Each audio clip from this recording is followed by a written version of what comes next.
How about you all sit there quietly while I make dad noises? Dad noises.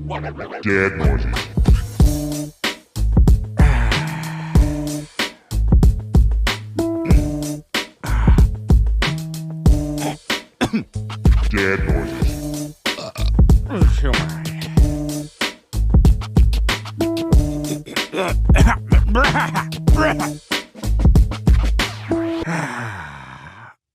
Ran over there and go to the John. Welcome to Dad Noises, the podcast for dads by a dad without a dad. I'm your host, JP. I'm back. Sorry there was a delay in this episode because I just had some stuff going on. We took a trip, so nothing bad. Everything's good. Everything's all good. It's just one of those times. It was just hard to squeeze in an episode and then having to edit it and everything like that. But I am back today, and we are back in the saddle again, boys and girls. Thanks for listening as always, and I see the numbers going up in the audio listeners, and I see the numbers slowly going up on YouTube, and I appreciate it. I'm excited. I'm glad that y'all are on this beautiful journey with me in life as possible parents, dads, moms, whatever. Even if you're not, maybe one day you're thinking about it. Who knows? Whatever. Just glad to be on this journey with you and you listening and hanging out here. So thanks for that. We appreciate it. I am solo right now for now. Omar's going to be here soon, and then we're going to get him rocking on the mic. I just thought I had some things I wanted to talk about here before he gets here, because once he gets here, we'll be talking about all kinds of crazy stuff. So first and foremost, I wanted to talk about how I almost died of a heart attack the other day. I'm not even joking. I legitimately felt like this is what being on like coke or meth feels like or something, because, okay, I fucked up. I went, like I said, we went on a trip, and on the way home, we stopped at a gas station, and I got a Red Bull just to help me with the drive in case I start getting sleepy. And then at the counter, they sell these caffeinated chewing gum, and I was like, oh yeah, that sounds dope. I like those. I've had them before, and I can feel a little slight difference with them. And so I was like, I should get some of those. So I got some of those. So during the trip home, of course, I drink the Red Bull.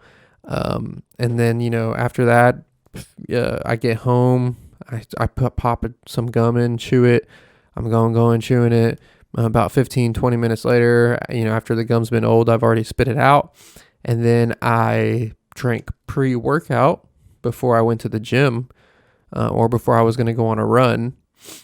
And I didn't think about the fact that I had a Red Bull, caffeinated gum, and then I drank pre-workout, and it's all energy things. It was all caffeinated things. And my heart rate on my watch said 137 when I was just standing still. My hands were jittery. It was crazy. I felt sick almost, and my hands were jittery, and my thoughts were going crazy. It was insane. It felt creepy. And I said, holy shit, I overdid it. Like, not even realizing what I had done. And it was too late. So I decided I need to sweat it out. And I went on a run. And the run actually was kind of hard because the first mile went pretty swell. It felt nice. I wasn't hurting on the first mile. And then like midway through the second mile, it was just getting to that point where I had to convince myself I needed to keep running, because if not, I was a bitch. Like I had to tell myself, you're being a bitch. You need to run, keep going, get out of your system. Don't give up. Why are you trying to give up? And I argued with myself in my head within the run. And before I knew it, I was home after 2.5 miles. It was a tough run, but I wasn't jittery anymore. Actually, it was the exact opposite. I was very tired. I think I experienced like a crash of energy midway through that run there, and I think that's why it started getting really hard. So yeah, that's what I've been up to lately. I've been doing some more running. I've been going on a few runs a week. They range between 2 to 3 miles long usually. And it's tiring, man. Running it's tough. Whenever I was in school, whenever I used to play sports, and if we had to run a mile, or if even in like athletics and gym, if we had to run a mile for them to time it or whatever, I just was never good at running. I just never liked it. I just wasn't a big time runner, and um, they always haunted me when I knew it was time to run. It was just I'm looking at the camera because I just keep seeing. It kind of makes me mad because I have this beautiful light behind me, and you can't really see it. It's a cool light fixture on the wall here.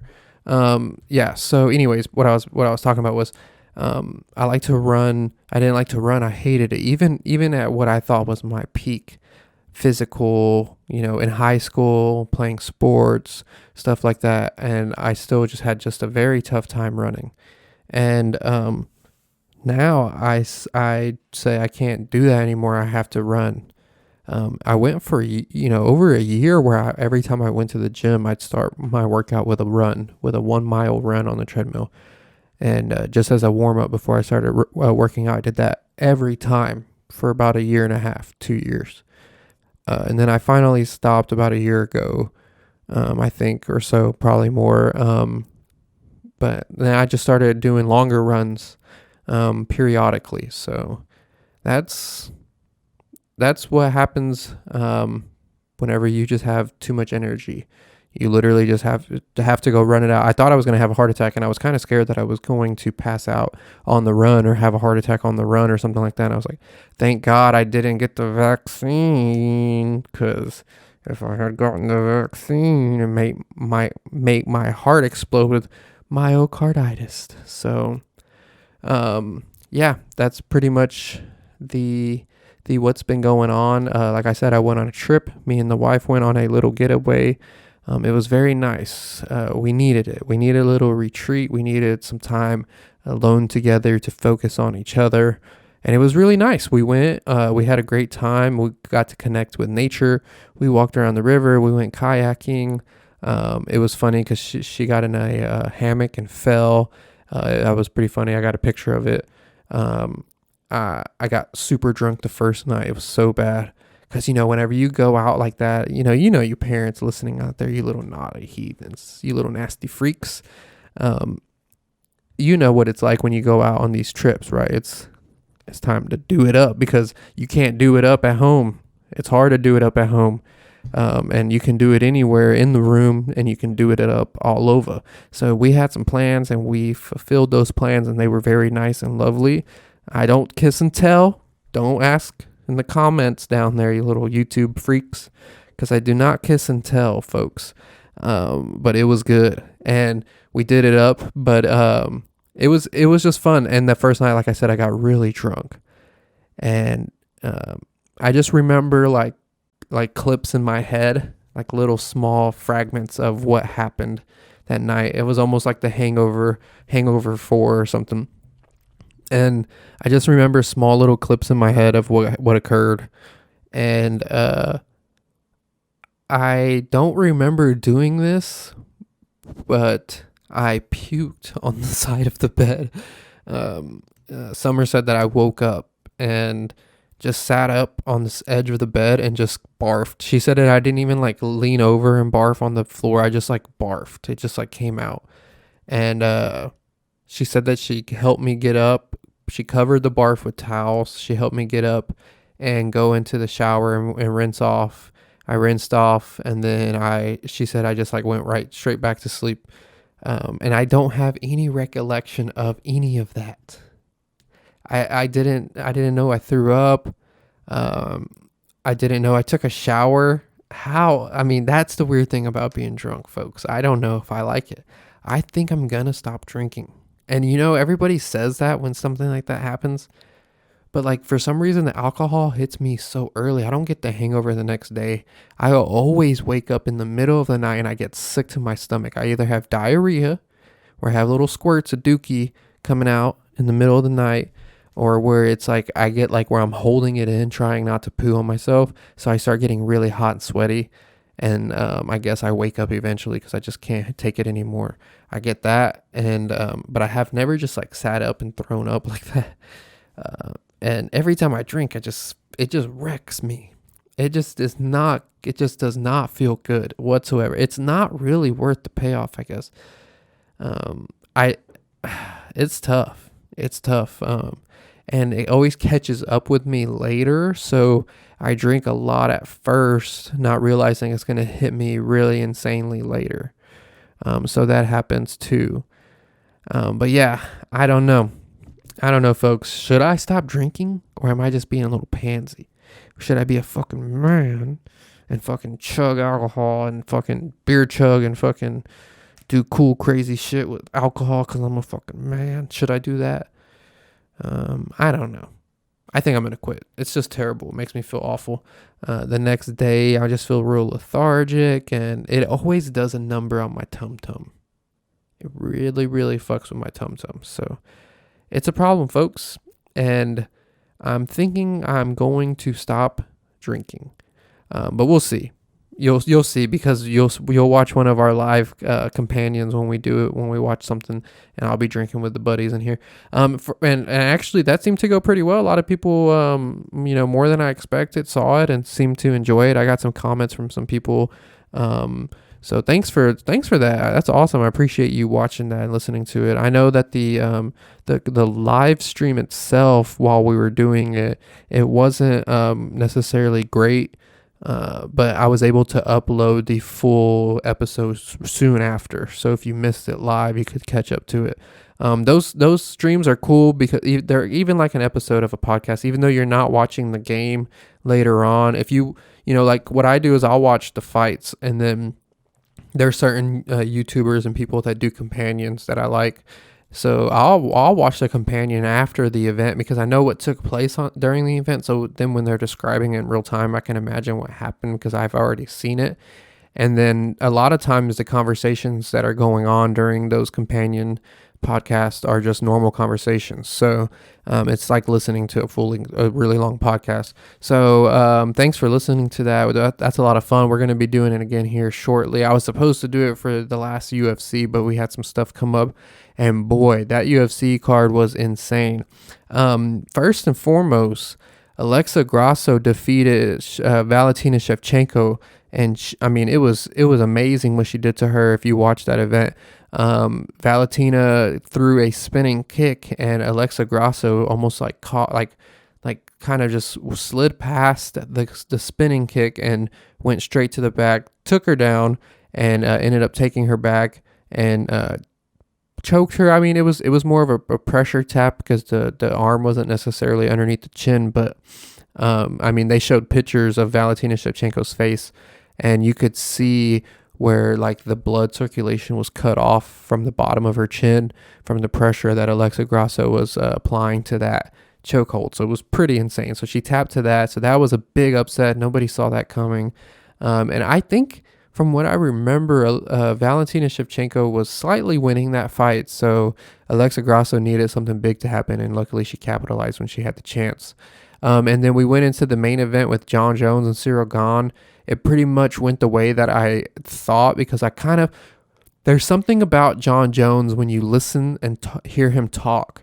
The certainty that he has with his voice, like the certainty he has with himself, like you can tell that he's not just a cocky, arrogant ego monster, or at least that's not the way that he shows himself.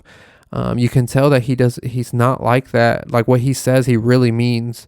And the dude is he's just built different. He just thinks different. He said something in the build up during the fight, about Cyril Gane, because the coaches of Cyril Gane said that in his last fight, during the training camp, they were really trying to get Cyril to tap into his inner dog. And what I mean by that, like a dog reference is in MMA, you're a dog if you like can go that extra mile to win the fight. 'Cause sometimes in those fights, there's a moment in your head where you're like, you want to give up and just say it's over and that's it. Do you have what it takes to get past that moment? Do you have the dog in you? And Cyril Gahn, he just doesn't have the dog in him. That aggression, that willingness, wantingness to win is. And I say that because even his coaches said that. They said that they have to pull it out of him. It's hard, and they worked on that in training camp. And Jon Jones was like, "You don't have to work on that with me. I already am that." And they showed the difference between the build-up of the fight, where Jon Jones was watching Cyril Gahn's old fights and studying them, and then in Cyril Gahn's UFC embedded video, he's playing FIFA with his friends, which there's nothing wrong with that. But I would think if you had the access to video, I would want to watch video of the fighter I was fighting to pick up on his tendencies, see what he likes to do, patterns and things that he takes, and try to use those against him. And I hear that, like when I watch interviews with fighters, a lot of the fighters they don't watch video. They just let it go. You know what I mean? They just kind of say, I don't like to watch video at all. I just go out there and fight. I fight my style, and I believe my style is going to win. So I don't know. I don't know if that doesn't seem like a good strategy to me personally. I would want to watch the person I'm going against to see what they like to do. Because I can tell you one thing, when I was training jiu-jitsu regularly, especially with the same training partners, you pick up on their tendencies and you realize what they like and what they do, and you use that against them. So why wouldn't you try to have that upper hand or advantage on your opponent? It's strange to me. I know a lot of fighters, what they do is they let their coaches watch the tape, and then the coaches will form a game plan around the tape. But you're the one that's in the ring. I feel like you should see and visualize that person doing those movements. Anyways, Jon Jones does that, and Jon Jones is a master of the mind, and I think that's why he is so good. He said he was going to go to his wrestling and use his wrestling to dominate Cyril Gahn. That's what he did. He beat him in like 2 minutes and 30 seconds or something like that. He just, first off, the fight started really, really interesting because Cyril Gahn throws inside thigh kick and kicks Jon Jones right in the nuts. Jon Jones calls for a break, and then they get back to it. They don't have really much of an exchange, and I think Jones like ducks a punch and then goes to his back and like dumps Cyril Gahn on the ground and gets him against the fence. And while Cyril Gahn's trying to get up, Jon Jones locks a very awkward looking guillotine that looked, at first it was kind of like, oh, why'd he tap it? I didn't see this hand under his chin. And then they showed the close up, and Jon Jones' wrist like bone was right underneath his chin. So it was choking him really badly, really fast, because the angle of it was like really strange. And Jon Jones won the UFC heavyweight of the world, and he is now considered the GOAT. He owns belts for the light heavyweight division and the heavyweight division, the two biggest divisions in the sport. He's never lost. He has one loss, and the loss was because he threw an illegal 12-6 elbow on somebody he was completely dominating in a fight. So he technically doesn't have a loss. UFC fans don't look at it as a loss. So he's a GOAT, and he called out somebody. I love Stipe Miocic, dude. I feel like he just gets overlooked. He gets overshadowed by people like Francis Ngannou, and he just doesn't get the recognition that he deserves sometimes, and it's really frustrating because he beat Francis. He showed how you beat Francis. You don't get caught. He took a beating, took that man down, and really out wrestled him and outclassed him. He's just a tough guy. He's a firefighter on the side of being a UFC heavyweight champion. He just seems like a really cool guy. I like him. He's funny. And I felt bad because Jon Jones called him out. And I know Stipe is going to fight him, and he has a good shot at beating him. It's probably the best matchup, I think, for Jon, because Stipe has great wrestling too. And Jon seems like he's going to go more of the wrestling route in the heavyweight division, and he kind of said it. So I don't know. It's going to be a really interesting fight. He called him out. Stipe accepted it. Stipe said he's going to win. Stipe said that he doesn't see anything coming differently than him winning that fight. So that's the recap. So if you're interested in that Jon Jones Stipe fight, let me know how you think it goes. Man, I think that Stipe is a dog. He's a warrior. He's gonna give it his. I mean, he's a monster too. He's a big dude, very strong. But Jon is he's just a big dude, very stronger. I mean, that dude's a monster. I just don't see him losing at all. So it's going to be pretty interesting to see what happens, but in the coming UFC days. Okay, so I needed to talk about something.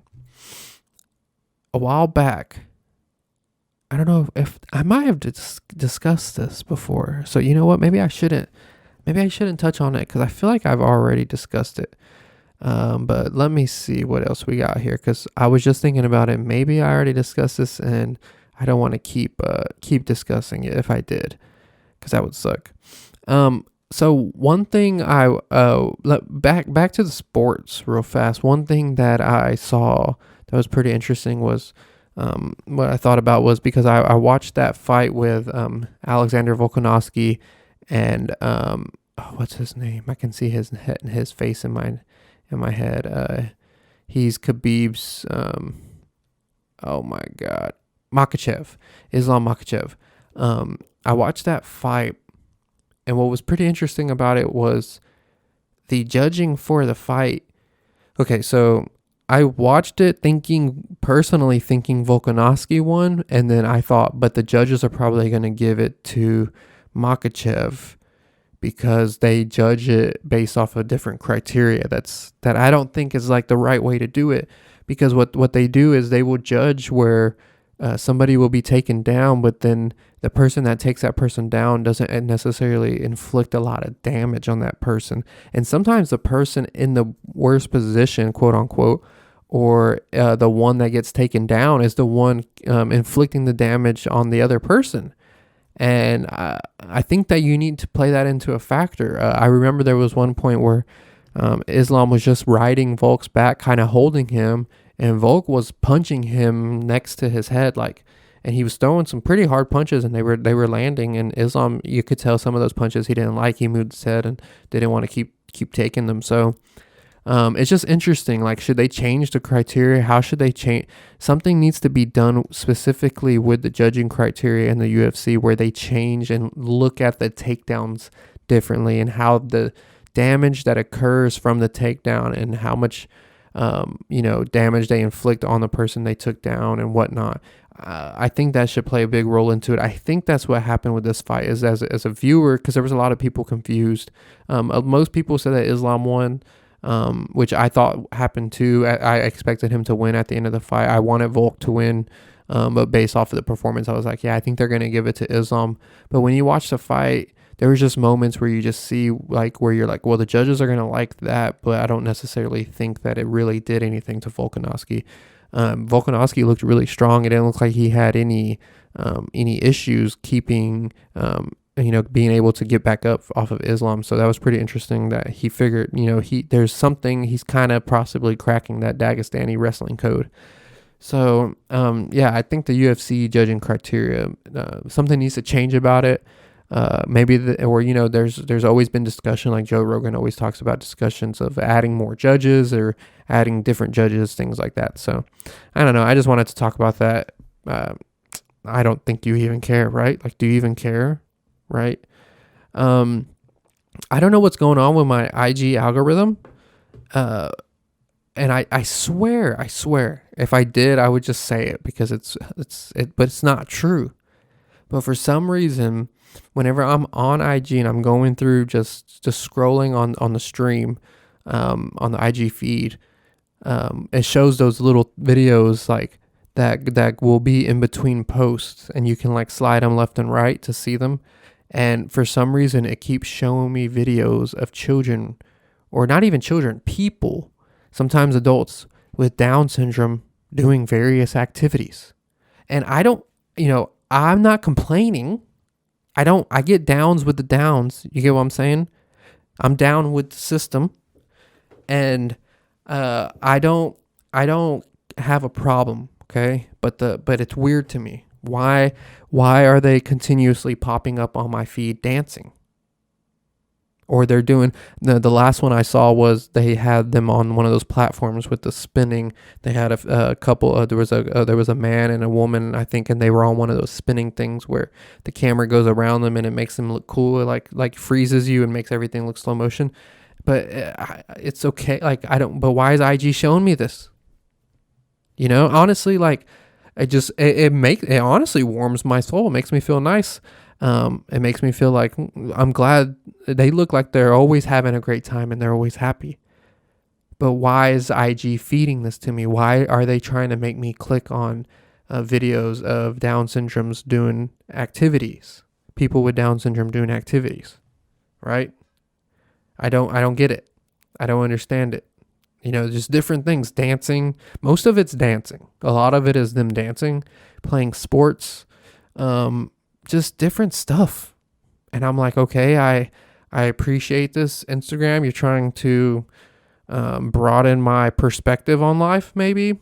I appreciate it. You're trying to teach me something, but I don't know what it freaks me out because it's like, am I really discussing Down syndrome this often in my life that Instagram hears me? Because they hear us, right? That's how you get ads for stuff all the time, just randomly popping up or whatever. You know that they're listening. And I don't just randomly speak about Down syndrome this often, I don't think, in my life. I almost thinking, am I going to need to go have a Down syndrome discussion intervention? Am I discussing Down syndrome so much in my life? I need to go have an intervention because my IG feed seems to think so. My microphone on my phone seems to think so because it's showing this to me quite often. Maybe I clicked on one or two to see curiosity and now boom, that's all they're showing me. I don't get it. It's interesting. I don't follow any pages specifically for that material. I don't. I just see those videos come across, and sometimes it comes like when I go to the explore page and I'm looking through the explore page, they're on there too, and I'm just like, I don't get it. I don't understand why. So Instagram, if you could help me out with that, I would appreciate it. And also another thing that was kind of on my mind that I wanted to discuss was the other day I was yelling at my dog to come back inside because he ran out the front door, and he listens when you tell him come. And I'm yelling at him, Elon, come. And then I'm just saying it over and over again, thinking, why do they call it that? Right? You get what I'm saying. You little naughties. Y'all know what I'm talking about. Don't act like you don't know. I'm not referring to the COME. Come. You get what I'm saying? So, now that I got your attention, why do they call it that though? Because we use the word come, COME, too often. And then you don't want to apply it you don't want to apply that version of the word specifically to everything in life, in every aspect, right? Because I'm not yelling at my dog to, outside of right in front of me. That's not my thing. I don't know, I don't enjoy that. So why do we have to use that word for that? Why? I thought about this. I was walking through the grass in the morning, and I said, this dew, like DEW, is getting all over my shoes. So I started thinking maybe dew would be a good word for it. I just dude all over your face. Dude. I don't know, but maybe we use that word too much too because you have to go do something. So you're gonna do. I don't know. We need a word for it that isn't another word. I was sold on do until this very moment. I started thinking but what if you say the word DO? Or are you saying dude, dude, where's my car? Or are you saying I dude, past tense, something, I don't understand. The English language is weird, and I don't get where that slang came from. And I don't appreciate it because then I have that thought of the other come word in my mind randomly throughout the day because I hear somebody saying something like, oh yeah, you're gonna come over here. And then I'm thinking about that. That happens sometimes because it just sometimes when people say certain things with that word, it just sounds goofy out of context. My brain immediately goes, oh, that sounds goofy. That's funny. And I have to like ignore it because, I have to be this whole adult thing or whatever. I'm almost 30 for Christ's sakes, whatever, right? I can't laugh at somebody yelling come at their dog anymore because I should know what they mean by it. And I yell it, but you'll never know what I mean by it. What if my dog does do that on command? And that's what I'm trying to get him to do. But he's confused at the moment. He thinks I'm calling him back, but I'm actually trying to give him that command. You don't know. Change the word, and then we won't have to have this discussion. I know people don't like to have the tough talks, but this is one of those tough talks you got to hear, right? Change the word. It's just too closely related to too many things in my life for that to be the word for that. Right? I can't be the only one that's ever thought this. There's just no way. It's insane. So I don't know, folks. I think for now I'm going to give it a wrap on the solo portion, and I'm going to hang out with Omar whenever he gets here. I'm excited. Yeah, we found ourselves in a funny situation. I'm not sure if we're going to be able to discuss it, so I might leave you on a cliffhanger that will never be answered. So I'm sorry for that, folks, but he's going to come in. We're going to discuss some stuff. It's going to be a lot of fun. So sit back, relax. You won't even know it occurred. It's going to be just like a minimal second to you. We'll be right back. Before you know it, I'll come back. And welcome back. And now, like I said, at the end of that little rambling session there, Omar is now with me. He's in the building. What's up, everybody? What's going on, man? How are you? Man, it's a good day. Good day. Busy day, actually. Yeah. But other than that, it's been pretty good. We're trying to set up for my son's 4th birthday party on Sunday. The big 4. Yeah, man. So we're scrambling to get everything put together and shopping last minute everything, Did you hire Spider-Man?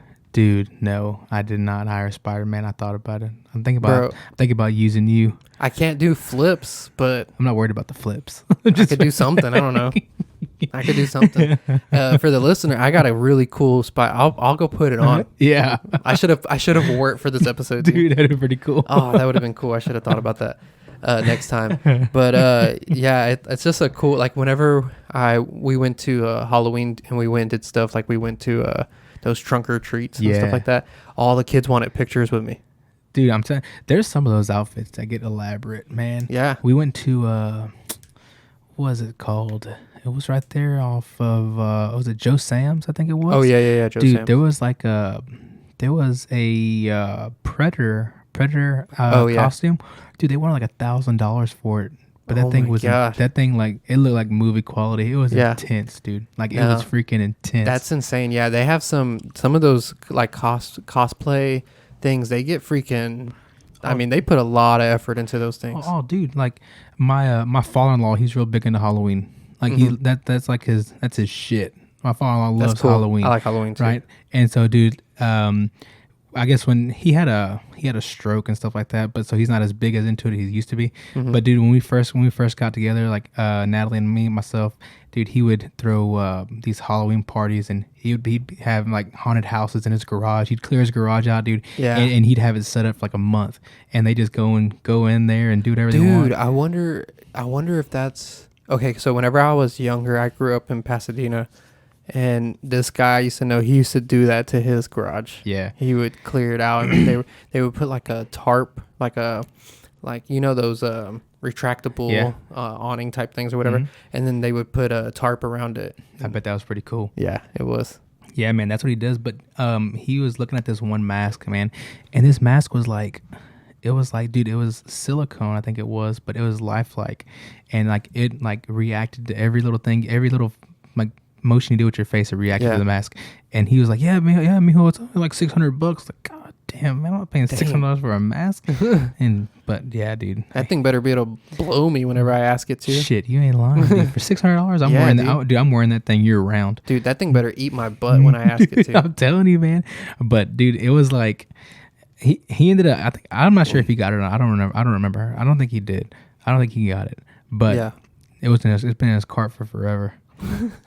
That's crazy. Yeah, that's yes. Like I said, like I've seen those Iron Man suits. Dude. Those guys getting some like weird, crazy Iron Man suits. It's insane. Dude, if I had a 3D printer and I knew how to work one of those, dude, I would build some off the wall shit, Yeah, man. yeah. Like for real. What would you build? Man, I don't know, dude. I like that you're like, I'm gonna build some off the wall shit. And they're like, what are you gonna build? You're like, I don't know. I want to say it, but I don't want to say it, you know? Yeah. Oh, like a butt plug? No, not a butt Oh, plug. okay. You know, not a butt plug. That's where my brain went. But, I mean, it'd be kind of edgy. Yeah, right. I mean, you can make them smooth, right? Or you'd probably feel the rivets. Yeah, I mean, it would be. It would there would be hurt. some rivets. It would hurt. Yeah, it would be. Very wavy. Yeah. Yeah. Yeah, it would. I don't know. Yeah, that I don't know. I've seen 3D printers work in person and. Dude, you see that? Did you see that they're doing 3D printed homes now?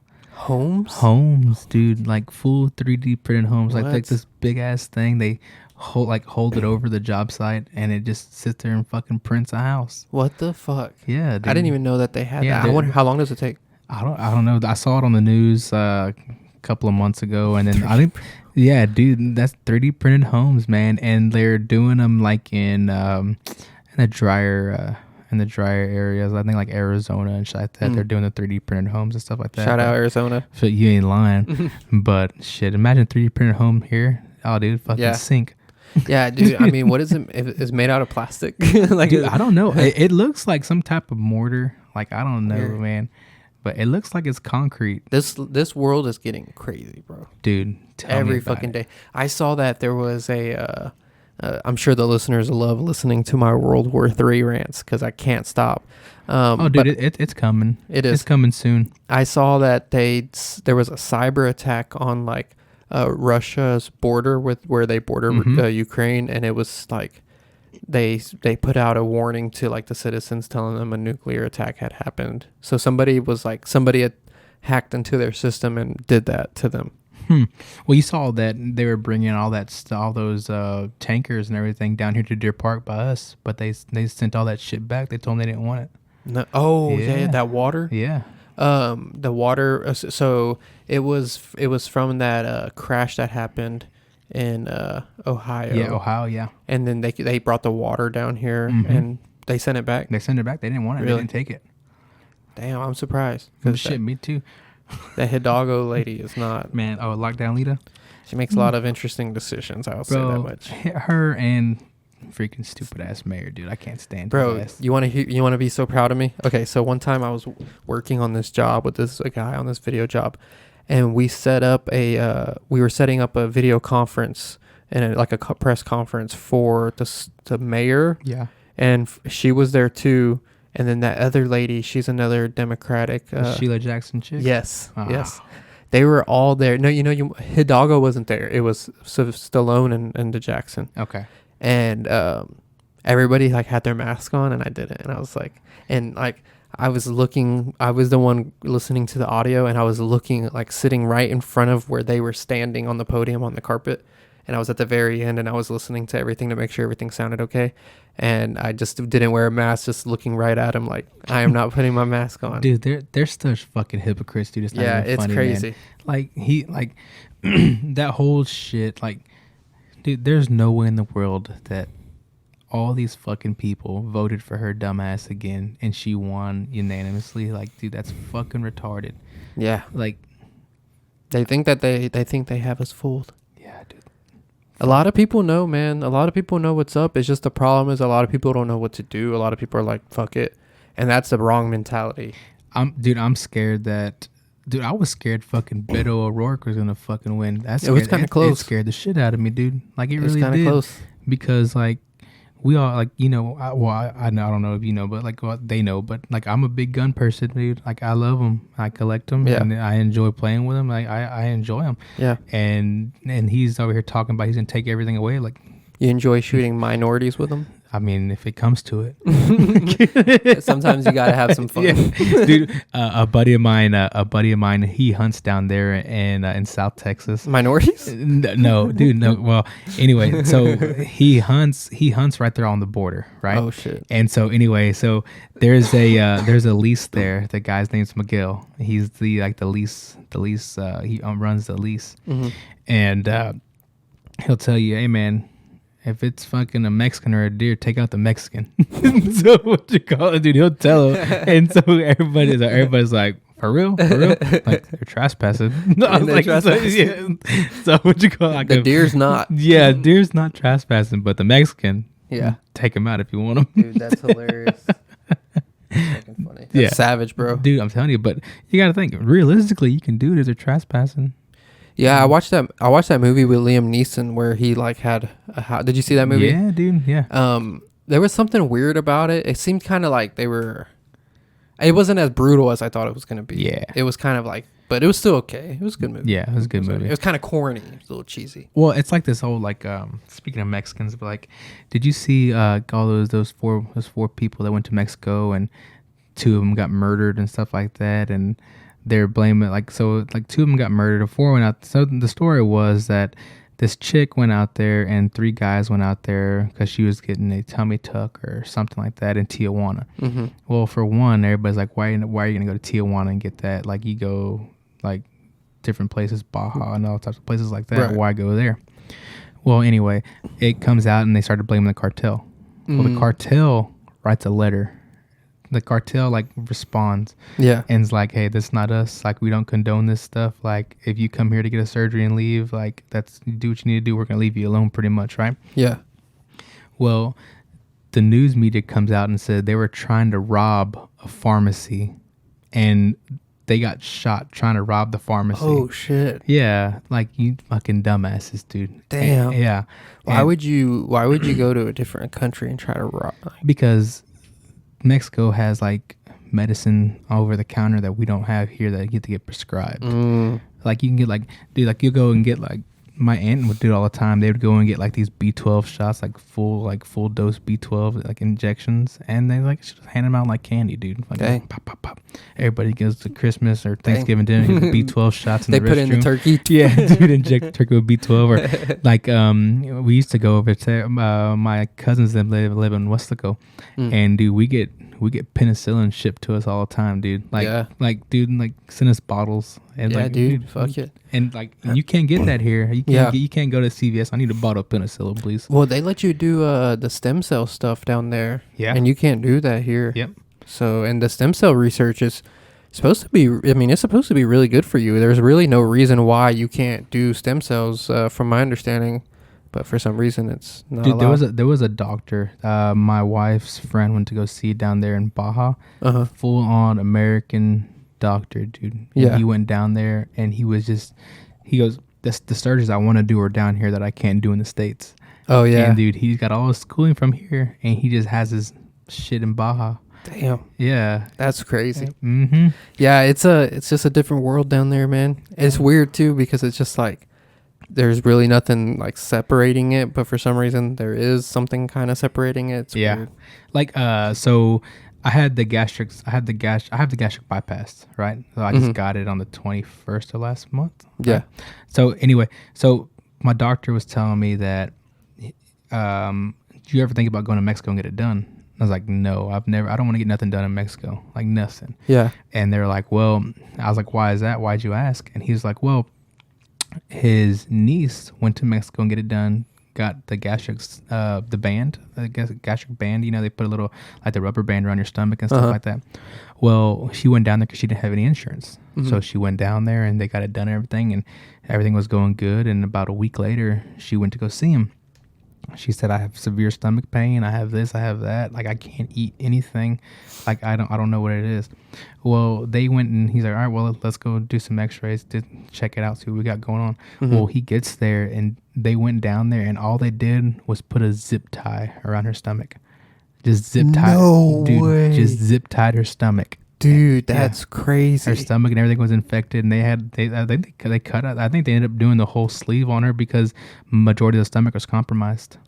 Holy crap! So she got what she wanted. In a roundabout So it way, worked. It did. So go down there and do that. Let them put a zip tie. I'll take a $10 zip tie, please. Yeah, because they'll fix it up there. Yeah, they'll fix it back at the house. But Dude, just zip that's tie it. crazy. I remember it's funny. One time I bought my my first car was a Chevy S10. Yeah. And it was just a jankety thing, but for some reason I loved it, dude. And one time it was having issues starting, and I couldn't understand what was going on.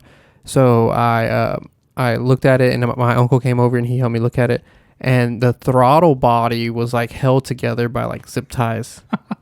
There was like, and then there was like a few parts in the truck that were kind of like that. And I'm like, dude. And he's like, what the hell, man? I sold that truck for like, I think I got like $800 for it. Look, you were driving on a prayer. Yeah, dude, pretty much. And then it doesn't help too because I had like 2 12s in it. Yeah. And it would like rattle, so it probably rattled all the fucking zip ties loose and shit. Fucking Yeah. shit, dude. Yeah, dude. It's been, but other than that, it's been. There's no difference to what a serial killer goes and buys and what a Mexican goes and buys at Home Depot for a job. Dude, I'm telling you. Zip ties, random plastics. Man, dude, we went to Home Depot one time, and I was sitting there and we were looking at paint, and this one black chick, dude, she came and like, dude, she was on a fucking mission, bro. Really? She wiped out all the fucking acetone. Like, dude, I'm talking about she was fucking reaching, dude. Like, that bitch was laying down on the fucking rack, like, digging What do they out. use acetone for? Dude, fuck if I know. That's weird. But, dude, like, she was on a fucking mission. Can you use it for like drugs or something? I'm thinking you can. I'm fuck, you can use everything for fucking drugs Right. nowadays, dude. But No, that's true. she ain't painting that many fucking cars. like, No. dude, No. I'm talking about, dude. She had a whole fucking She's like, car. business is booming at my car factory I started the other last year. we paint 30 cars a day. Yeah, Like, easily. But dude, she was fucking reaching. That's bro. weird. Mm. Yeah, I've never seen anybody buy like weird stuff, but it's always funny when you have to go in and buy like when you're younger, you have to buy condoms. I never and- bought them. Yeah, I mean, I only used them a couple times. I gambled. Yeah, I did. You roll the dice. There we go. Pull out. Yeah, well, there we go. Shit. like a couch. Yeah. You played the couch game. Yeah, I did. I never bought them. I can honestly say I've never bought a pack of condoms in my life. Wow. Yeah. I mean that's awesome. Yeah, and That's when you know you're living life to the fullest. It took me 27 years to have a kid, and he was unplanned. It happened after I got married, so it was whatever. Yeah, it worked out. Yeah, it worked out good. Dang, that is crazy. Yeah, I've only bought them a handful of times, or I get uncomfortable whenever I have to walk through Victoria's Secret. Do you really? Yeah, I don't. I get uncomfortable for some reason. I feel like the women are looking at me. Look. Well, I don't walk in there by myself. No. Yeah, of course. That makes sense. That's the problem. Shit. Can I help you, sir? Do you have these in my size? Yeah. And then I had like you know how whenever you put your hands, I had like a hoodie, but I had like my hands actually were down in my pants, but it made it look like they were in the pocket. Very pedophile-ish. Yeah, Not they were like, pedophile-ish, sir, but, your arms look really flat in your hoodie. Like, no, they're there. Trust me, look, that's a condition Just I your have. shoulders. I have a condition. Yeah, just touching my balls. Because some of those mannequins be looking good, bro. They can get it. Some of the mannequins are stupid dumb thick. Like stupid dumb thick. I'm like, that's a size medium? Girl? Yeah, like, That looks like a large. let me see that real quick. Pull them down real fast. Yeah. Some of the one time I remember when I was little, remember Jose Luis? Yeah. There was an episode and the guys were fucking mannequins. And the wives were like, I'm not having it anymore. Like, yeah, it makes sense. I'm on your side on this one. I was like 6 and knew that was wrong. I got called an asshole one time when I walked in there because I went to Victoria's Secret and then Natalie was looking for new bras and stuff like that. And I was like, well, what are you wearing? What kind of bra is that? And I didn't know that you weren't supposed to ask that. I didn't know you weren't supposed to ask that. Oh, to the worker? Yeah. I was like, what kind of bra are you wearing? She's like, and I was like, you can't ask a question like that, you dumbass. I was like, fuck, how am I supposed to know? If I They see should be rocking the gear, bro. Dude, that's what I was saying. Like, fuck, like support your shit. Like you're Yeah. advertising. Like, Yeah. okay, obviously you know the bra works. If I say, hey, I want one of those, like, Yeah. get her one of those, right? But I got called an asshole because I was like, are you staring at me? I was like, yeah, like I want those on that. Yeah. Make that look like that. That's what I want. And then she was like, oh well, we don't sell this bra here. I was like, where the fuck do you get it at? Like, where do you get it at? But yeah, I didn't know you were supposed to ask those questions at Yeah. the fucking Victoria's Secret. Hey, you live and you learn. I learned you can't jack off there by yourself.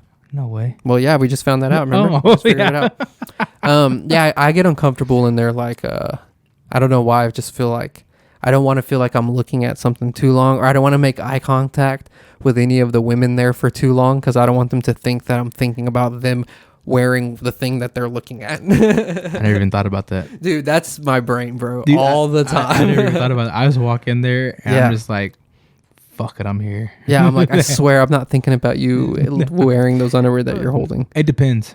I mean, yes, of course. There was this one chick Sometimes I'm lying when I say that. Dude, there was this one chick that walked in there. Like, I'm not like, okay, I've never been like, damn, I want to date me a Mexican, right? I'm married. Allegedly. This is all alleged. Allegedly, right? Yeah. This is just a fake story.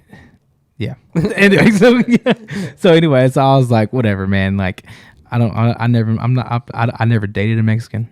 I never did anything with a Mexican chick. I never did anything like that, right? I married a Mexican chick. Whatever, fuck it. Anyway, so dude, we walk in there and this chick, she's like fucking stupid, dumb, thick, bro. I'm like, and I was like, you good? I was like, fuck, I'm about to be. Dude, but like, this chick, she walks right next to me and we're sitting there. She's like, hey, how you doing? I'm like, I'm good. How you doing? She's like, oh, good. I'm just shopping, this and that. Like, oh, yeah. And dude, we just strike up conversation like no big deal, right? So I'm sitting there and Natalie looks at me and she's like, I said, hey, look, she came talking to me. I didn't come talking to her. I go, I'm not going to be an asshole and not talk to her. Yeah, you know? True. You know? And then Natalie's like, yeah, but you didn't have to help her out either. I was like, fuck, I'll tell what she thought looked good. And like, she asked my opinion and I gave it to her. I didn't know that was wrong. Yeah. But I guess. You seem innocent. Yeah. If you ask me. Thank you, sir. I appreciate that. But I picked out some badass shit, boy. Dude, it's hard. Like one time when I was at the gym with Summer, and there was this blonde chick there, and her butt was just stupid. I mean, it was stupid. Like, it was crazy big, and I just like zoned out a little bit. I zoned out, and then she was like, "Wow, okay," like, you know, like, dang, and I was like, "Oh shit!" Like, I didn't even realize it. So it's like a joke now. We still say whenever we're messing with each other. But yeah, it was crazy. Dude, I think it's funny how all these women now are like not trying to women bash, but like all these women at the gym, they're like trying like, oh my god, are you staring at me? And the guy's like, what the fuck? Like that. There's like, I saw this one dude on I saw this one dude on Facebook. There's a blind guy, a lady, like the dude's legit blind. He's legit blind, and he was at the gym, and she's like, can you quit staring at me? He's like looking for her, like, what the fuck? Where the fuck you at? Like, he's looking for her. And he's like, yeah, I'm sorry, I don't know where I'm looking, I'm blind. And she's like, oh my god, yeah. Like, she throws this big old like fucking tantrum. And then the gym guy comes over, hey man, is there any way you can stop staring at her? He goes, dude, I'm fucking blind. I don't know where the fuck I'm looking at right now. Like, I don't even know where the fuck you are right now. What the fuck, dude? Yeah, dude, it was crazy. I don't get it, man.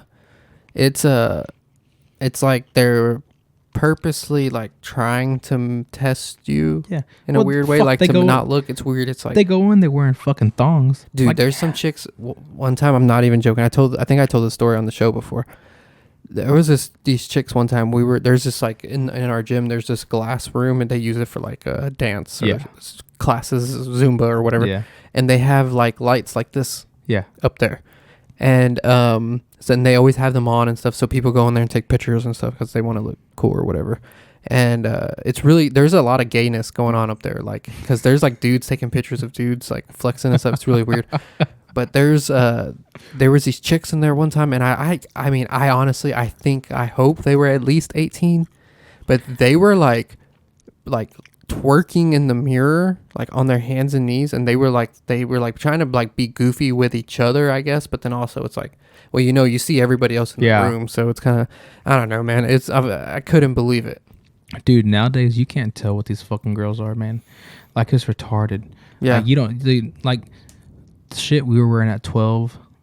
The 12-year-olds now look like fucking supermodels, dude. Because they're just so influenced by social media, and it's constantly in their face. They're growing up so different than us, man. They're growing up fast. Yeah, it's not good. Like look at the pregnancy rates, dude. Like, when does, like, I get it. Like, of course, there's gonna be a couple girls in high school get pregnant, whatever, but not as much as there is now.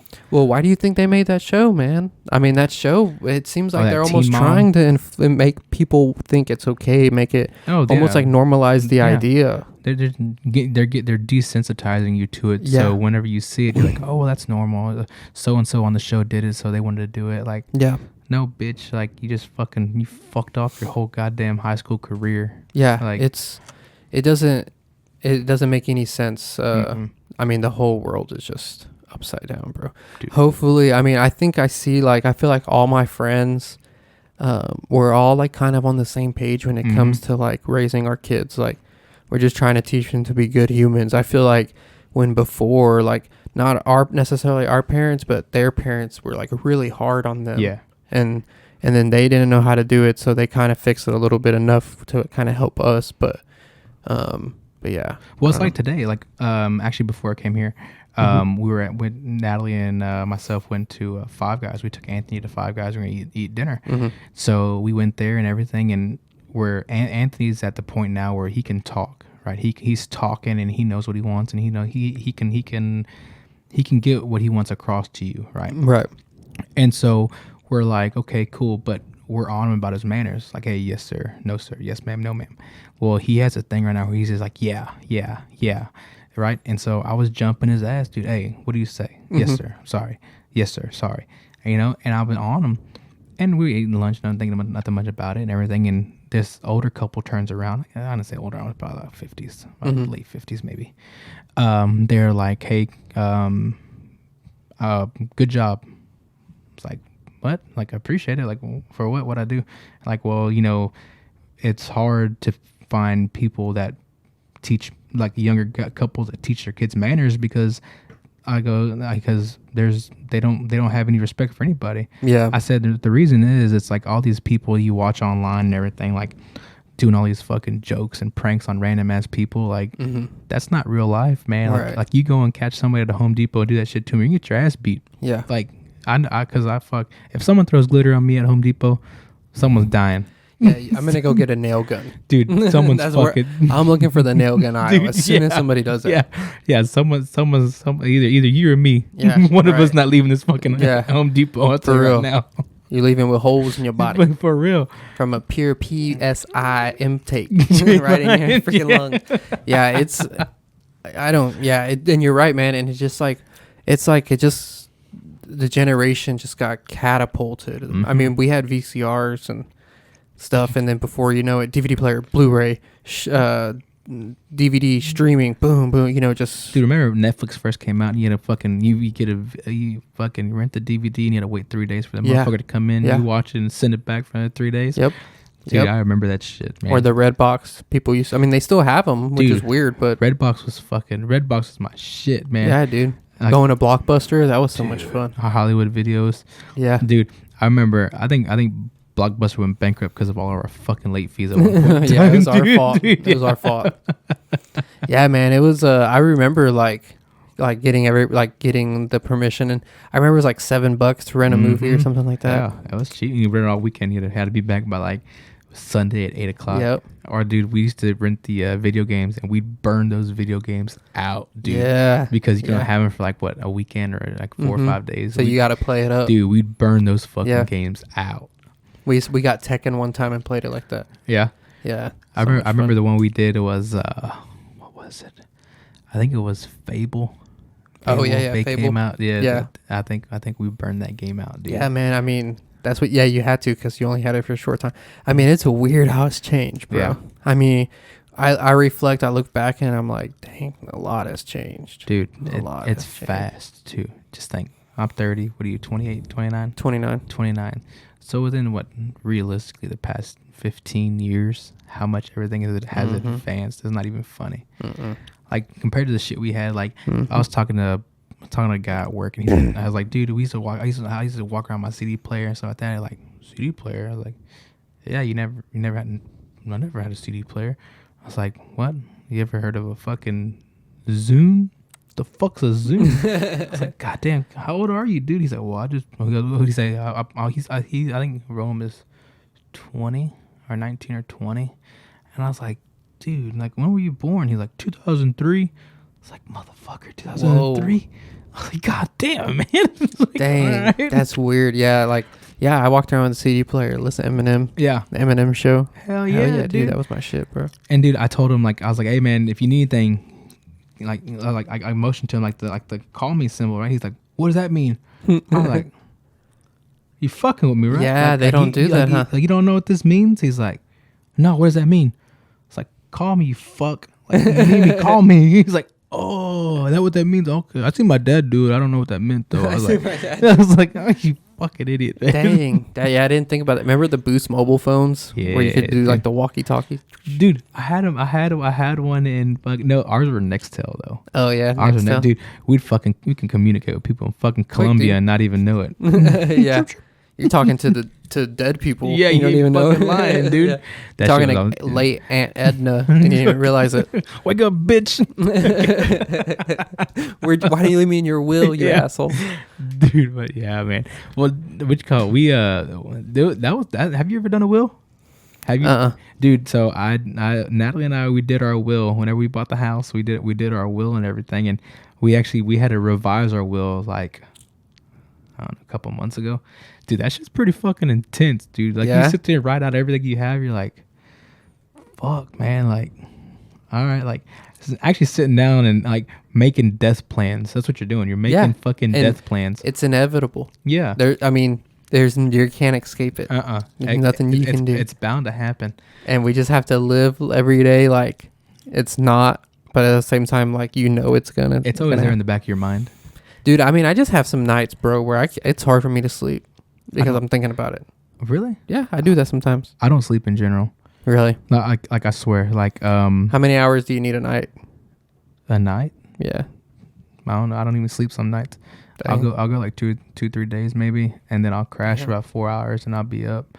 I have like some type of like severe insomnia, but Damn. like I don't get it. But I'm never tired. Like I went to the doctor, dude, and they're like, okay, well, good. I'm not gonna prescribe to them. Go ahead and start taking a couple melatonin a night. Take them about 8 o'clock, then probably take another one about 9 if you're still awake. Yeah. Cool, dude. I fucking killed a bottle of melatonin in a week one time. I was still awake. What could cause that? What do they know? I don't know.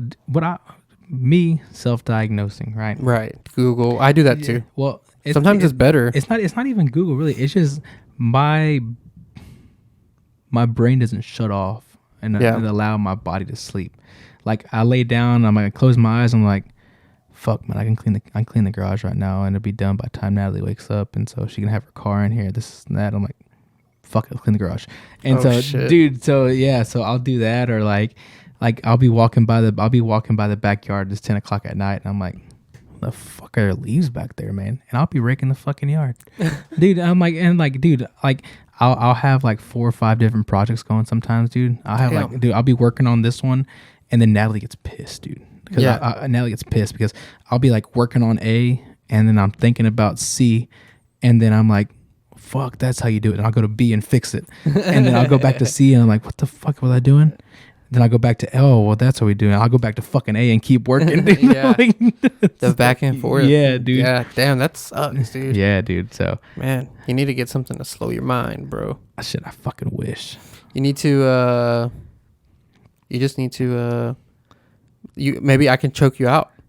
Man, I'd be good, dude. Go to sleep. Dude, when I had my fucking surgery, they put me on you probably slept really good. Dude, they put me on anesthesia, and I think I'd have been up for about like 72 hours maybe. And they're like, okay, well, we're gonna start your anesthesia. It's a small dose.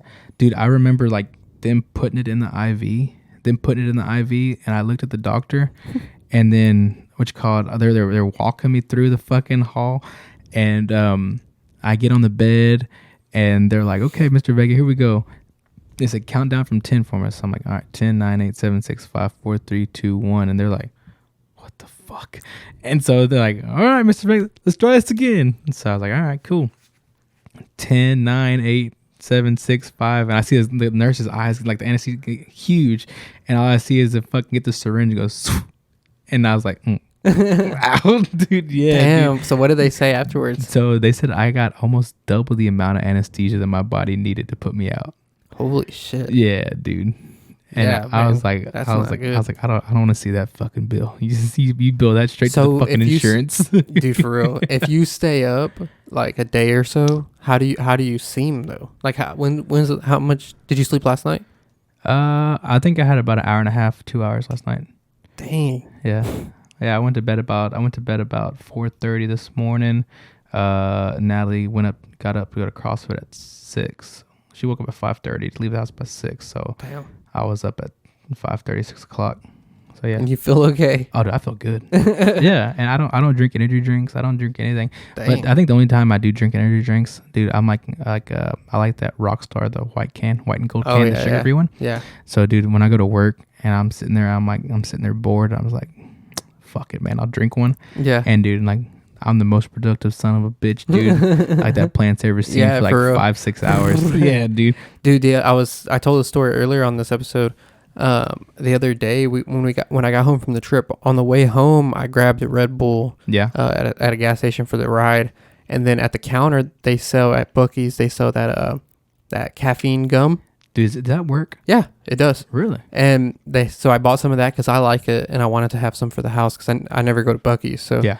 And then so I drank the Red Bull, and then when close to kind of when I got home, and then I chewed the gum, like while I was like almost home, and like kind of got home. I was chewing the gum while I was like unpacking, and then by the time I was done unpacking, I spit the gum out. And then I took pre-workout to go to the gym or to get ready for a run. And then like before I knew it, like I was like jittering and like I felt like crazy. Heart palpitations, dude. My watch read 137, and I was standing still. God damn. Yeah, I showed Summer. She was like, "Holy shit!" I was like, "All right, I'm gonna go run." And I went and ran 2.5 miles. But it was hard because I think after the first mile, I think I crashed. So that that other mile and a half, there was a lot of me like trying to force myself. I literally had to like tell myself, "You're a warrior. You're a warrior." I was saying it like out loud, and I was just fucking going, dude. I was like, I have to go. So yeah, it was really hard, but yeah, that was not a fun experience because that feeling was not good. Dude, I kind of have like a guilty conscience right now, cause I've been wanting new AirPods, right? Mm-hmm. So my brother's like, so for Christmas came around, my brother's like, "Hey man, like, I got you AirPods." It's like, fucking badass, dude. You have the AirPod, the 3, the Pros, you know? Yeah. I was like, badass, fuck yeah. I was working on my mother-in-law's car the other weekend, and that motherfucker fell out, dude, and like fell between like the head and like the fucking block, and it just fucking stuck. I couldn't get it there. I was fucking crammed in there, dude. I couldn't get it, and I was fucking pushing it out. That motherfucker wouldn't move, dude, and I was like, so like I lost it, right? It's gone, and so I'm sitting there like. And I use my AirPods for everything, dude. Yeah, same. You get used to them. You Yeah, get used to them. Like you leave the house, pop, put them in. Yeah. You know, and like sometimes it's better to listen to the fucking radio in your car. Yeah. You know, because I listen to a lot of podcasts. Same. I listen to a lot of podcasts and everything, and like yeah, you have the Bluetooth and shit in your car, but it just feels different, right? So anyway, like I'll sit there and I see the case on the counter of the house, and I'm just like, fuck, man. I want to tell him. Yeah. I want to tell him so bad, but I don't want to be like, oh man, like I don't want to feel like I don't want to be the asshole. Say, hey, bro, I just lost these fucking $400 headphones you bought me like a couple months ago. You know? Yeah, that would suck, dude. So like I'm in a position right now where I'm just like, I'm just go buy some, and fucking. Well, I think you can buy one ear. Oh, replacements. Really? Yeah. No fucking way. Yeah, I'm pretty sure you can. Because I looked it up because I had a second gen that I got, and I got him for real cheap from somebody, and the right ear wasn't working as good as the left, and I like looked it up, and you could buy replacement. Oh, dude. So maybe you just do that. Because it should save you a lot, because the case costs a lot of money. Actually, you're getting another AirPod that you don't really need. Then you're going to have an extra one. You're like, what the fuck? The fuck, I'm going to do this one single ass AirPod. It was this for my ass? yeah. Plug this up in there, get surround sound. Surround. You get the 360 Adobe. Dude, imagine that, dude. Like it's like they're coming out with those fucking what are they fucking called? The Apple sunglasses. Oh, yeah, they have them. I think Ray-Ban has them now too. Yeah. Bose has them now too. I think. Yeah. I think the Microsoft is coming out. I'm like, I'd probably buy one of those motherfuckers, dude. Like you sync them up and like, oh hey, what's up? And it fucking pops up your whole profile. Oh, what's up, JP? How's it going, man? Good That's to see weird, you. Dude. Yeah. That's gonna get to that the social credit score, dude. Yeah, man. Like that episode of Black Mirror where you give people points for Yeah. your interaction with them you had, You and push the red or the green button. that's what they're trying to do. Dude, I don't know. I mean, it can get there. It's gonna get there. You know, this is kind of getting into like creepy talk, and I just thought about that story you told me before the podcast. Oh, we need to touch. We need to get on that before dude. Okay. we forget. So I don't know. I don't know. So I was sleeping, right? I was asleep. Yeah. Where were you at? I was at my. Oh, my bad. So I was at my house. My wife. Mhm. It was my wife, Anthony, and me. I was at my house. I was in the bedroom. And so you've been in my house where like our bedroom's in the back, and then we have like an open concept. You can see through the whole fucking house, right? Mhm.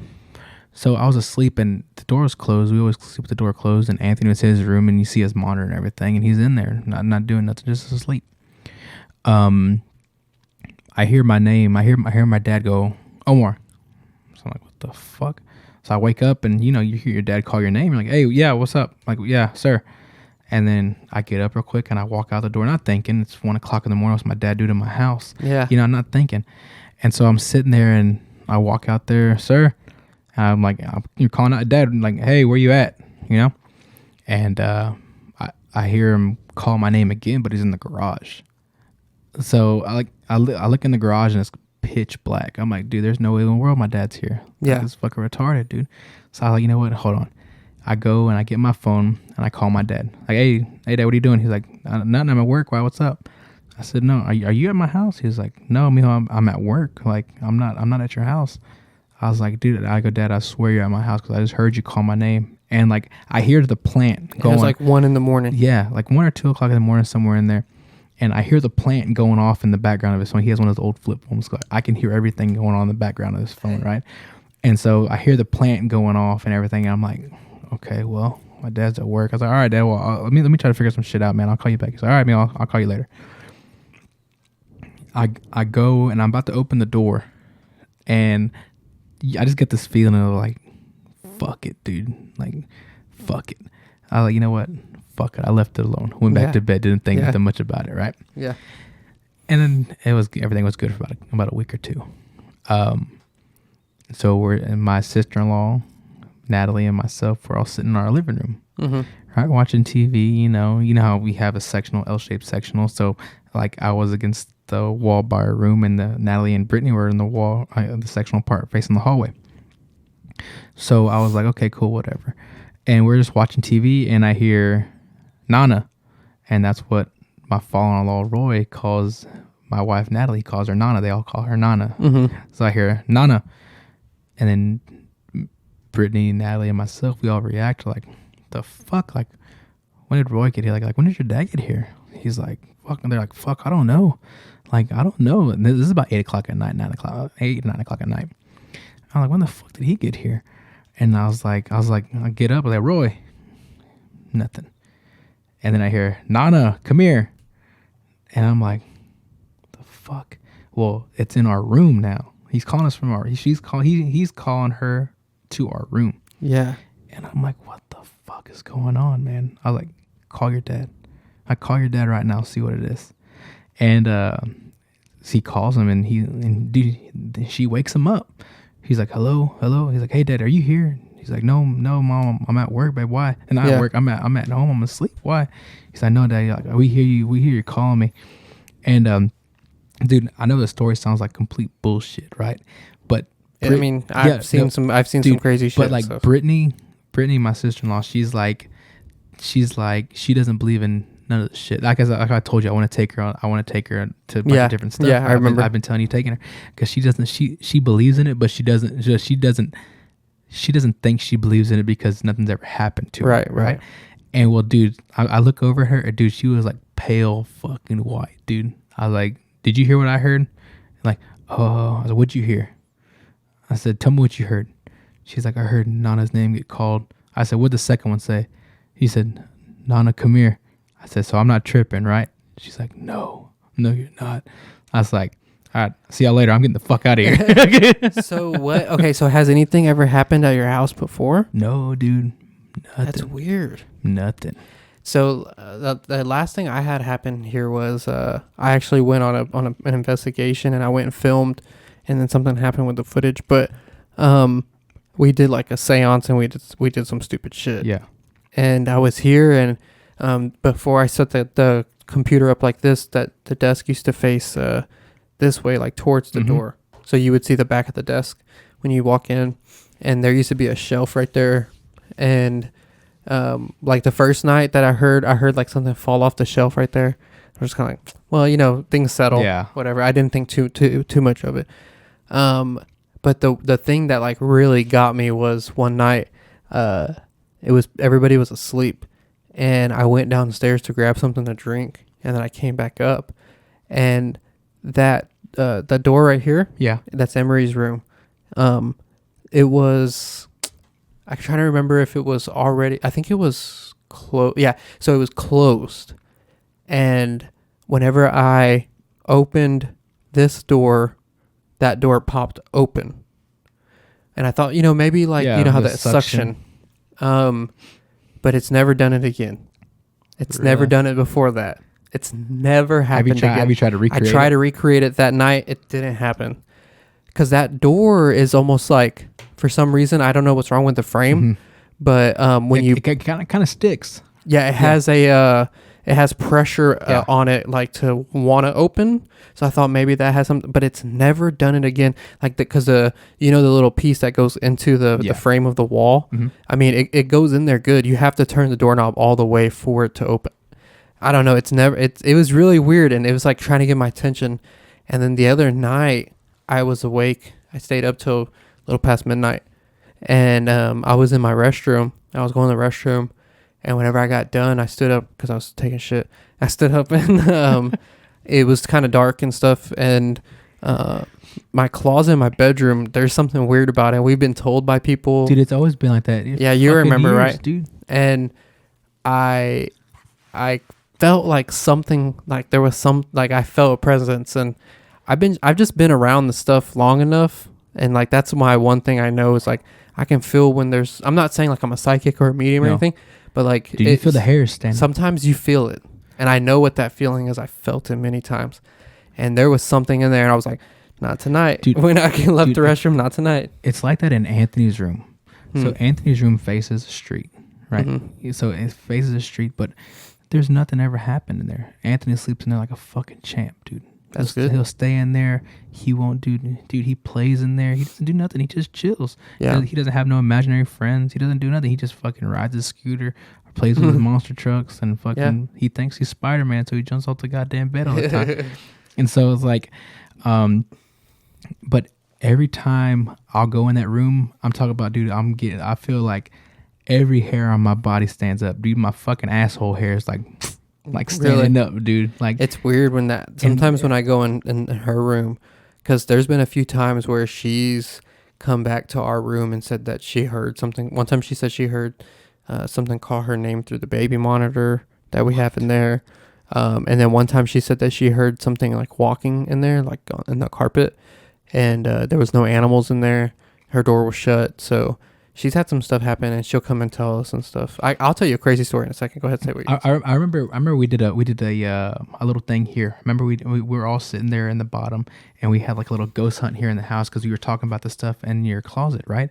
And we all did a little ghost hunt thing, and my back was right there where Summer was sitting last time against the wall, against the little round table. We were sitting down right there, and dude, I swear. Like, y'all asked me, like, they're like, okay, what are you looking at, dude? And all I can do is look up at the top of the stairs.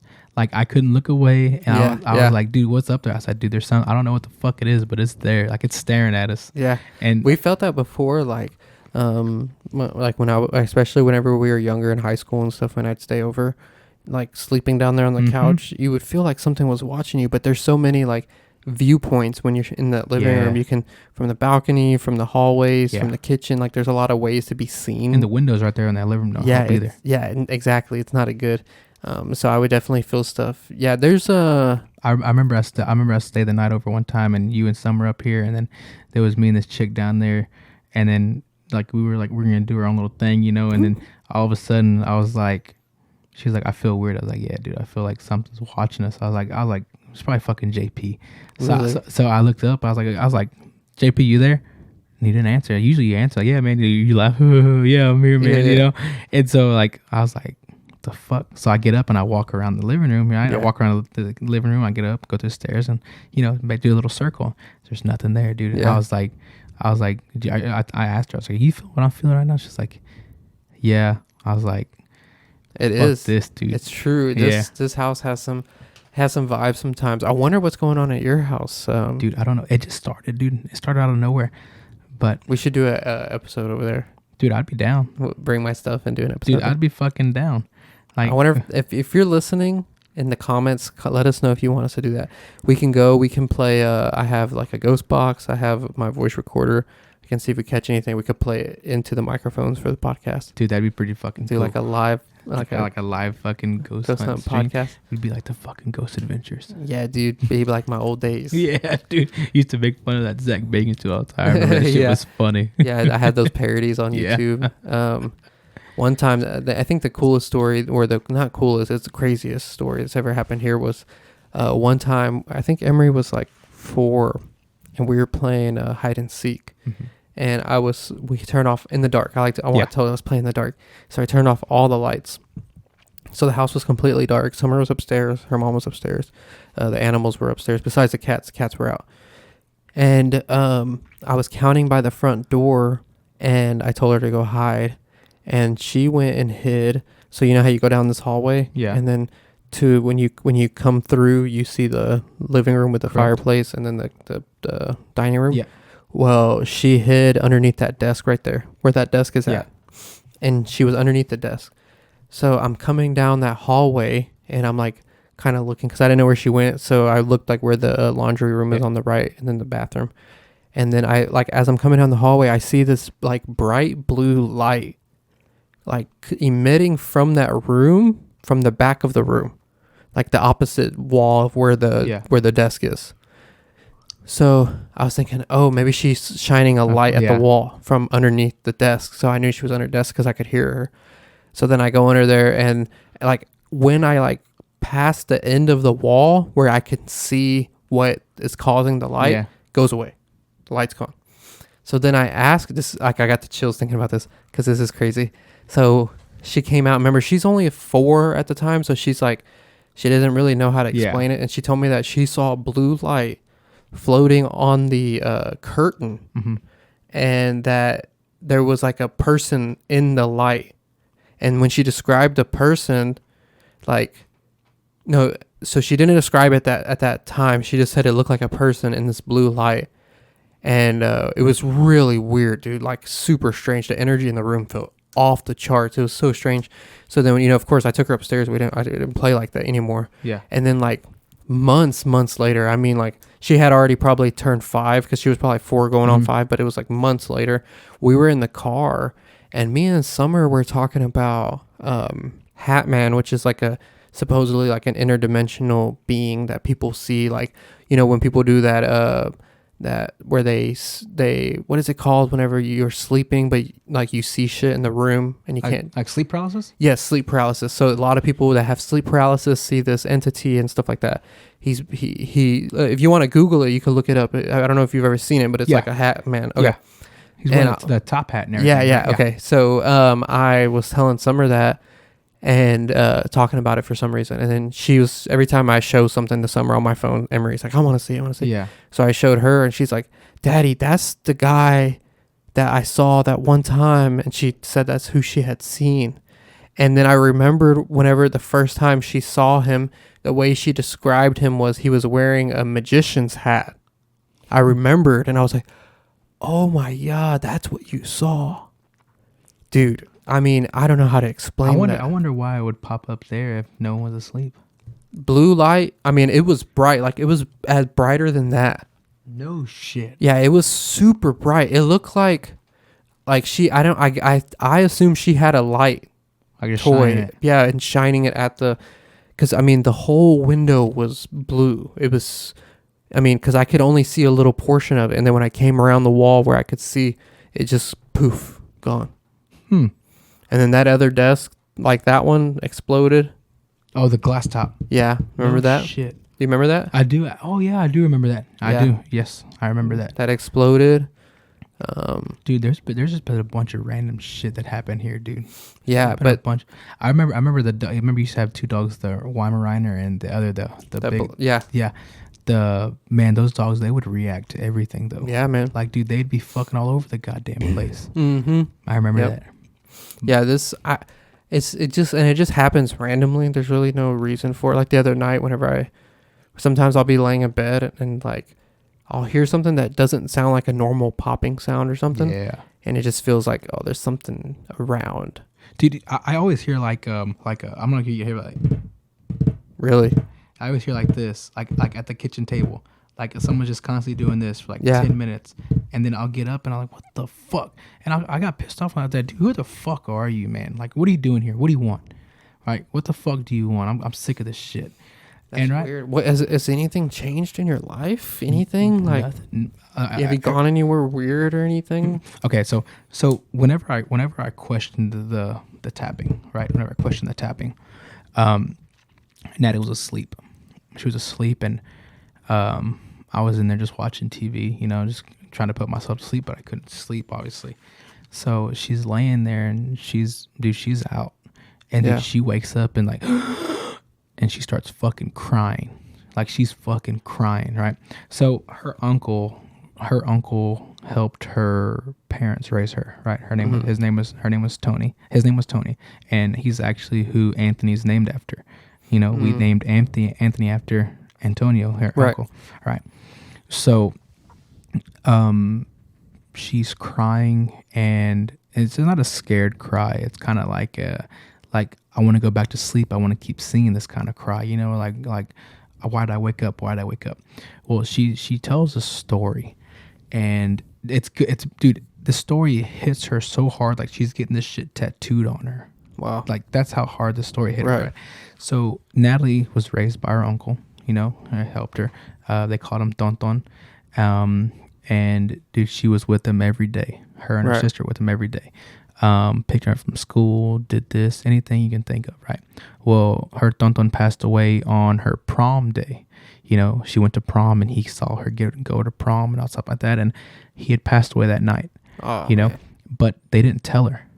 They didn't tell her till after the prom was over because they didn't want to ruin her prom, And the crazy thing is whenever Grace and Roy, they were telling me the story, and the family was there, the whole family was there, and they knew who was going to pass away that night. And he said, I have to go. And everybody's like, where are you going? He's like, well, I got to go watch over Natalie. Natalie needs me. And he passed away, dude. He passed away. That was his final word. He said, Natalie needs me. I got to go. And he passed away.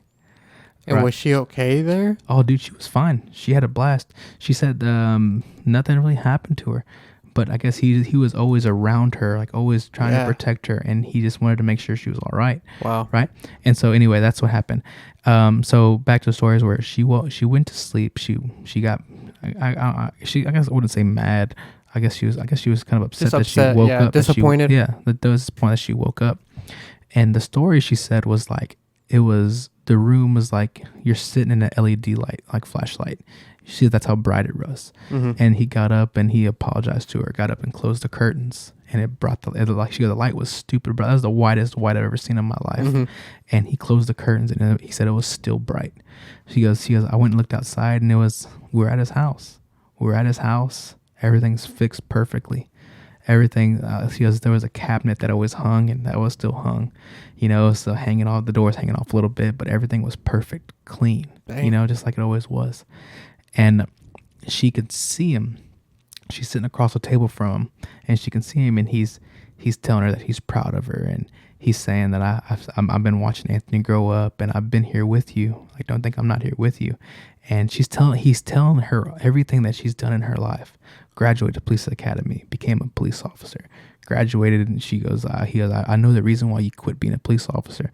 And he's telling her all this stuff, dude. I was there when you graduated cosmetology school. I was there when you got your first job. I was there for all this.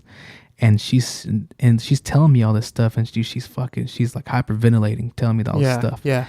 And she goes and she tells her mom this later on that day, and she calls off work. She's like, I can't go to work right now. Like it got her this much, dude. Damn, because you got to think, if you're with somebody for 18 years every single day, like that's something, Yeah, you know. yeah, that, for that, sure. I put a strain on your heart, man. Yeah. And so she did that. She called in. She told her mom, and dude, her mom and dad were like in tears, Yeah. right, in tears. And so there's this. So it got down to a point where she's like, I don't ever get. And dude, to this day, you ask her, and that story is 100% dead nuts, dude. The day she told her that day, everything. Same. And she's like, I try to find that color blue, and I can't find it anywhere. I can't find a blue that bright, or I can't find a white that bright, or I can't find weird. anything. I cannot match those colors that I saw in my dream to any color swatch here. That's weird. Yeah, and so she's getting it tattooed on her, dude. She's like, this is how I feel. This is what I want. This What is is she gonna get tattooed? She's gonna get she's gonna get so they were sitting at like a kitchen table. They're sitting at a kitchen table, and I guess it was like a corner view of the room because there was a kitchen table his back, and she was sitting in front of him. Wow. So She's gonna get what she saw. She saw everything. So she's gonna get the picture of her tonton at a kitchen table in the room of the house with a bright white window, right? So she didn't get that tattooed on her, stuff like that. When? I don't know. Well, we were gonna go to a guy named Corey Sauls right here, but his studio got hit with a tornado. Oh man. So it's kind of like we kind of postponed a little bit. Yeah. But whenever he's back up and running, that's where we're gonna go. Dude, that's crazy. Yeah, man. The only dreams I've ever had of my mom is whenever she is in my dreams is I find out in my dream that she hasn't really been dead. She just like went away. Yeah. And like chose to be gone. Dude, that's rough. Yeah, it's weird. Well, my father-in-law says that he sees his dad in his dream, but he just knows his dad's there. But Yeah. he don't see him. But he's like, but when I do see him, I just see his silhouette, and there's nothing there. Weird. But Natalie saw her uncle's face and everything. Like everything. Yeah. Everything. But Roy will say, it's always dark when I see him. Wow. It's always dark. That makes you think like, okay, did she visit heaven? That that wasn't a dream. That was real. Was she in heaven? Did she go up there and see him, or did he give her a little taste of what that was like? You know, and vice versa. Roy's dad. Why is it so fucking dark? That's like sketchy. why is there no light ever? He said it's the darkest room he's ever been in, but he sees the silhouette. That's weird. Yeah, dude. Might need to fix some things. Fuck, you ain't lying, dude. Need to check his internet history. Dude, you ain't fucking lying, man. But yeah, dude, it's been some dark shit, man. And like, Well, it's weird that it's mocking voices because that's not a good sign. And I'm not trying to scare you. No, of course. It doesn't mean anything bad necessarily. Like it's just like that's a weird thing for it to mock. And the crazy thing is, my dad's never been at my house long enough. I think my dad's been to my house. We've lived there fucking going on 6-7 years, maybe. What do you think was behind that garage door? Dude, there's a part of me that just want to say fuck this and go out there, right? I would have done it. I couldn't have. I wanted to resisted. I wanted to so bad, but I don't know. The second time when I heard Roy's voice, I did chase it down. Yeah, and because you had experienced it before, so you I was more dude, I was like, fuck it, dude, let's get this shit over with, you know. Yeah. So I fucking opened the bedroom door. I was like, where the fuck are you, man? Where the fuck you at? That's quiet, weird, man. Quiet, and I haven't heard nothing ever since. How long ago was that? About a month or two ago. Okay, but, that's good. I did go on a rant one day. I was at home by myself. And I had just taken Anthony to school, and I walked in, dude, and I heard the fucking, and dude, I went on a fucking rant, dude. I was like, dude, who are you? What are you doing here? Like, fucking tell me something, man. Look, if you're not here to help us, if you're just here to fuck with us, man, get out. Yeah. Like, you're not welcome here. Yeah. But if you're here to help us, or you're here to protect us, or you're here just looking in on us, you know, and if you're someone good, cool, stay. Do what you want to do, right? Yeah. You're welcome. Yeah. But if you have any ill intention toward my family, you need to leave now because you're not welcome here. Yeah. Dude, and I feel like there's two people in the house. I feel there's two people in there. Really? Right. So there's one when I go to Anthony's room, it's kind of like I feel my arm and everything stand up. My hair and everything stand up. And I'm content with that one. That Yeah. one's okay. What was that time? 102. What's the time on that one? Real fast. This one. Yeah. Where is it at? Bottom right corner, red. Not 918. Or bottom right corner, red. Well, yeah, where it says the red dot and it says record. I'm sorry, buddy. I'm trying to. Right to your right, right there. 102.42. So it's probably like 101. I don't know if I heard a chair squeak or a voice when you were talking. No way. Yeah, I'm not even Did you joking. hear the door knock? No, You didn't? no. Dude, I was talking about the thing, and I heard like. That's why I looked at you. I was like, Really? yeah. I looked at the door. That could have been Emery. Yeah, She likes to that's knock. what I was thinking because she was knocking last time. But anyway, what was I saying about? Sorry. Oh no. So anyway, and the feeling in Anthony's room, like I'm content with that. That's cool. I'm all right. I know something's there, but I feel like it's like you know when something's bad. You can feel it, right? So I was like, cool, whatever, man. Like you're good, I guess, whatever. Cool. Anthony, you're not fucking with Anthony. You're not fucking with nobody. You're just, you're probably just, you could be Antonio and Tonton. He could be there because he's talking about everything. Yeah. He could be there just watching in on him. Mm-hmm. Right. So I didn't think that much about it. I walk in there sometimes. Hey man, what's up? What's going on? I just talk to him, and of course they don't answer back, but I just I acknowledge that I know he's there. Yeah. And whether it be him or my grandparents or anybody else, I'll acknowledge them. Hey, I know you're here. I feel you. Right. But it's Natalie's. Natalie, we have a spare bedroom. We turned it into Natalie's closet. I made a makeup room and shit like that, right? But it's in there when it's just like, all right, this is fucking uneasy, dude. Really? This is See, easy. I wonder because, like, for some reason when you're telling that description, my brain was thinking, I wonder if his presence, Tonton's presence, is so strong that it's like it's. Wonder if it almost produces like a signal, or there's some type of like energy that his energy is producing that like creates like almost like a void, kind of like.